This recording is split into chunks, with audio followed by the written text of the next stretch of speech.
Hello అండి, welcome to అల పాఠశాలలో. ఇవాళ మనం చెన్నైలోని మైలాపూర్ అనే ప్రాంతంలో ఎంతో ఫేమస్ అయిన కపాలేశ్వర టెంపుల్ని చూద్దాము. కపాలేశ్వర టెంపుల్ అంటే శివుడి టెంపుల్. ఇది చెన్నైలోని ఒక పాపులర్ టూరిస్ట్ స్పాట్.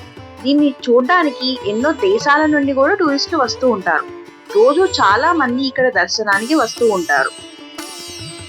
ఇక్కడ మనకి శివుడు కపాలేశ్వరుడుగా, పార్వతీదేవి కర్పగాంబల్గా దర్శనమిస్తారు.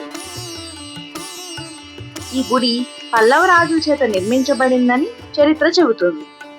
ఈ గుడి విశిష్టత గురించి చాలా కథలే ఉన్నాయి. అందులో అతి ముఖ్యమైనది, ఈ ప్రాంతంలో పార్వతీదేవి నెమలి రూపంలో 1000 సంవత్సరాలు తపస్సు చేశారనే ఒక నానుడు ఉంది. తమిళంలో నెమలి అనగా మైల్ అని అంటారు. అందుకే ఈ ప్రాంతానికి మైలాపూర్ అనే పేరు వచ్చిందనేది నానుడి.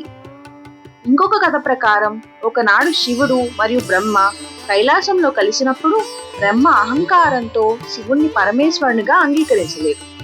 ఆ అహంకారాన్ని తొలగించడానికి శివుడు బ్రహ్మ 5వ తలని తొలగించారని చెప్తారు.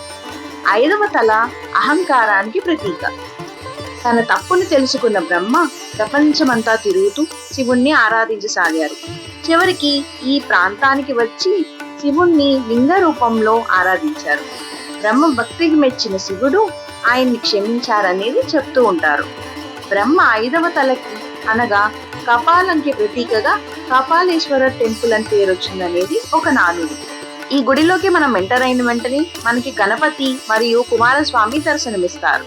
ఈ ఆలయం పొద్దున 5:30 నుండి మధ్యాహ్నం 12:30 వరకు మరియు తిరిగి 4 నుండి రాత్రి 9:30 వరకు తెరుచుకొని ఉంటుంది.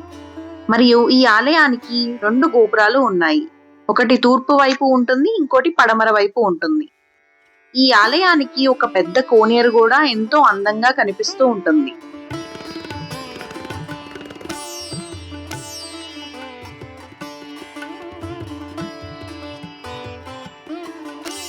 మీరు కూడా చెన్నై వచ్చినప్పుడు ఈ గుడిని తప్పకుండా విజిట్ చేయండి. మీకు గనక ఈ కంటెంట్ నచ్చినట్టయితే లైక్ చేసి సబ్స్క్రైబ్ చేయండి. మీ ఫ్రెండ్స్ అందరికీ షేర్ చేయండి.